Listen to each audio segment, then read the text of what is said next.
Hola amigos y amigas opositores del canal Opositar es Fácil. Hoy continuamos con la siguiente clase de Constitución Española. Pasamos a la clase número 10. Para aquellos que no habéis visto las anteriores, podéis iros directamente al canal y desde el principio, desde la primera hasta esta, ya hemos desarrollado prácticamente todo el preliminar y el título primero. Ahora pasamos a la sección primera del título primero, que habla de derechos y fundamentales y libertades públicas, y empezamos con el artículo 26. Os recuerdo que me podéis pedir todo el temario gratuito mandándome un correo y dándonos de alta en el canal a la dirección que os dejaré en los comentarios. Empezamos con el artículo 26 de la Constitución. Dentro del título primero del capítulo segundo tenemos el artículo 26. Y en este artículo se hace mención a lo que se denominan tribunales de honor. Se prohíben los tribunales de honor. ¿Qué son los tribunales de honor? Eso es lo primero que tenemos que tener claro.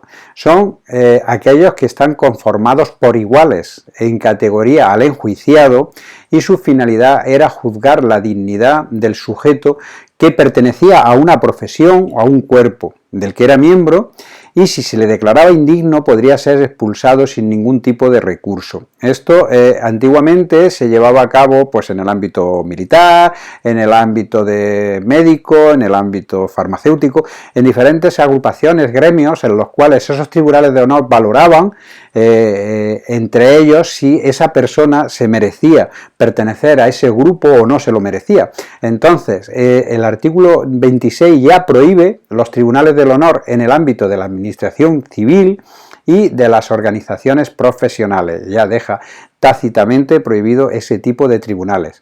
Estos tribunales no juzgaban actos aislados, sino conductas globales, si esa persona en sí merecía pertenecer o no pertenecer a ese gremio. El bien jurídico protegido era el honor del cuerpo al que pertenecía, a ese gremio. Aunque se refiere a la administración civil y organizaciones profesionales, la Ley Orgánica 5/2005 de la Defensa Nacional, que vimos que era la que se establecía para el artículo 8 para el funcionamiento del Ejército, de las Fuerzas Armadas, dice en su artículo 21.2 que se prohíben también en el ámbito militar, aunque la Constitución en su inicio en el 78 no contemplaba el ámbito militar. He dicho que antes se llevaban a la práctica ese tipo de tribunales de honor, ya la Ley Orgánica 5/2005 de Defensa Nacional los prohíbe, por si os sale esa pregunta que lo tengáis claro. Ahora pasamos al artículo 27, que habla de la educación. Este artículo dice que todos tienen derecho a la educación y se reconoce la libertad de enseñanza.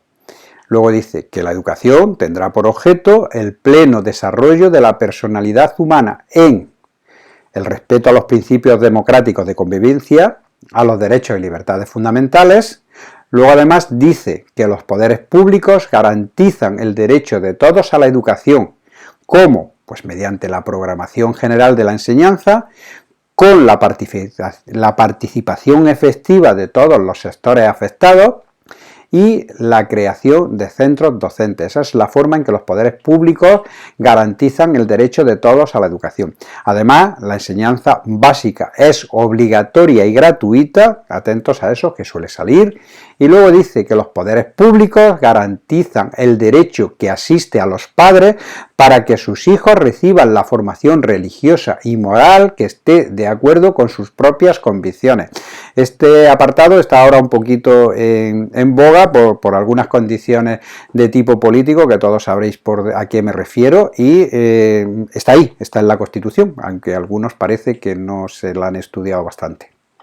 Luego además se reconoce a las personas físicas y jurídicas, sabéis clara la diferenciación entre una y otra, la libertad de creación de centros docentes dentro del respeto a los principios constitucionales, a estos principios, ¿vale?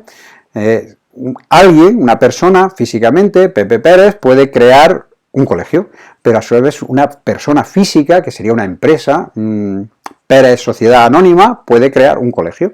Entonces, El reconocimiento es a las personas físicas y jurídicas la capacidad de creación de centros docentes y la delimitación que le pone la Constitución es que cumpla los principios constitucionales, ¿vale? Pues los profesores, padres y en su caso los alumnos deberán intervenir en el control y gestión de todos los centros sostenidos por la Administración con fondos públicos, en los términos que la ley establece.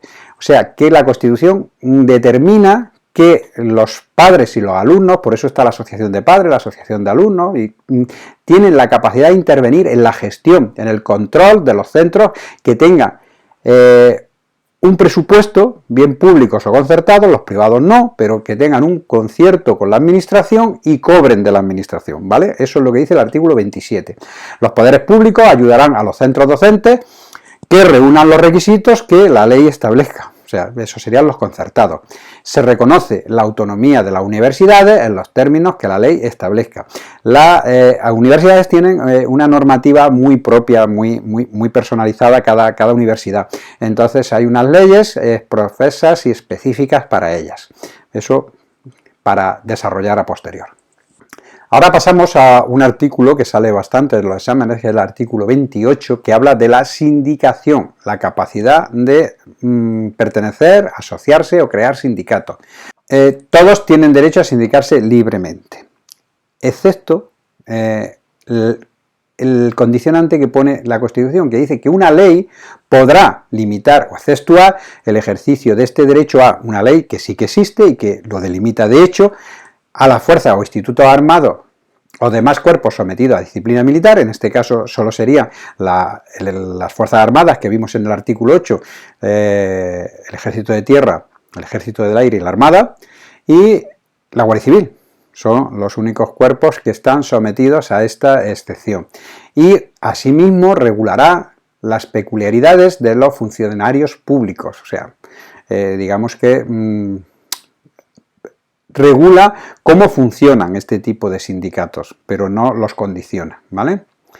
Luego, hablamos que la libertad sindical comprende el derecho a fundar sindicatos y afiliarse a aquellos que de tu elección, el que tú elijas.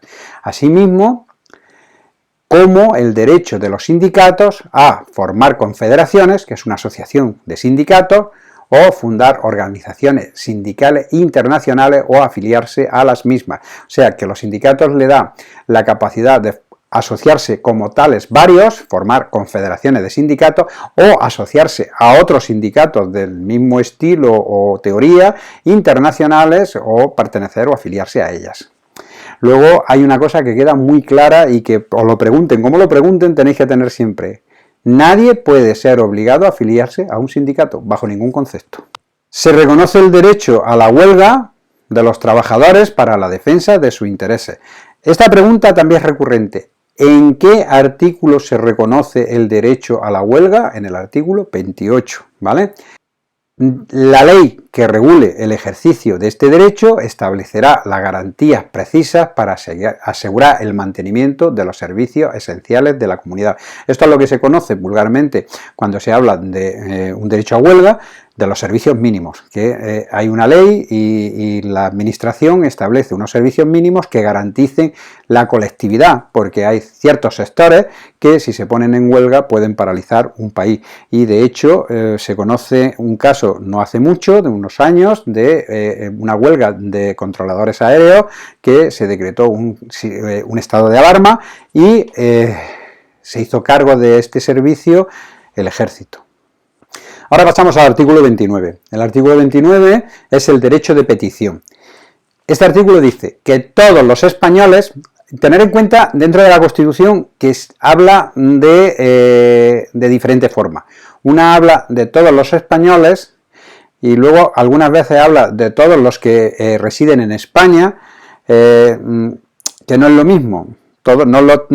No es lo mismo todos los residentes en España que todos los españoles. Los españoles son aquellos que tienen nacionalidad española.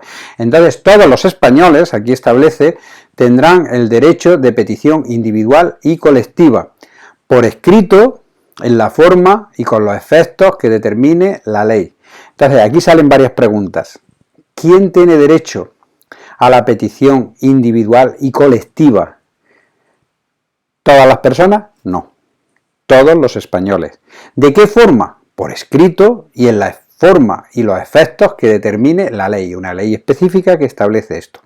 Luego también hay una salvedad, que los miembros de las fuerzas, institutos armados o de los cuerpos sometidos a disciplina militar, que hemos visto antes cuáles eran, podrán ejercer este derecho solo individualmente. Aquí ya no le da el derecho de petición individual colectiva. A las Fuerzas Armadas y a la Guardia Civil solo le dejan el derecho de petición individual y por escrito y con arreglo a lo dispuesto a su legislación específica. Hay unas ordenanzas militares y unos reglamentos en el cuerpo de la Guardia Civil que establecen cuál es el derecho de petición.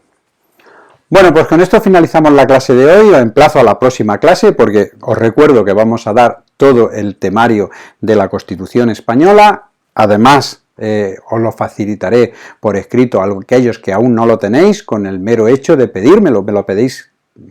Primero tendréis que daros de alta como suscriptores en el canal y una vez que yo compruebe que sois suscriptores de este canal, yo los remito sin ningún tipo de gasto, totalmente gratuito, sin contraprestación alguna, al correo que vosotros me digáis. Me mandáis un correo al que yo os voy a poner en los comentarios y me pedís, Eugenio, mándame este programa o mándame este temario. O como ya hay bastantes clases dentro del canal, aquellas que os interese, os las puedo mandar todas, y a medida que vayamos creciendo como canal y como grupo que tenemos afín el tema de las oposiciones, vosotros con vuestro trabajo y yo con mi ayuda, seguramente iremos ganando en cuanto a preparación, estudio, motivación y colaboración. Bueno, os emplazo al próximo vídeo, dadle a la campanita para que no lo perdáis y recordar, opositar es fácil si sabes cómo.